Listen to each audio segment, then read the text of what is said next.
In this segment of the Microsoft Teams tutorial, I'll demonstrate how to join a meeting in Microsoft Teams. So in most cases, when you receive a meeting invite for a Microsoft Teams meeting, the meeting invite will look very similar to this. We receive an email and you can accept the meeting by clicking on the accept here and then send the response now and so on.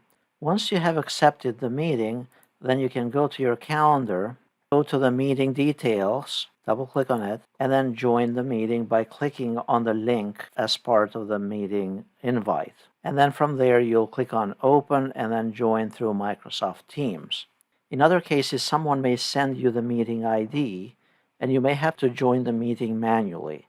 And you can do that from Microsoft Teams by clicking on Calendar and then clicking on Join with an ID.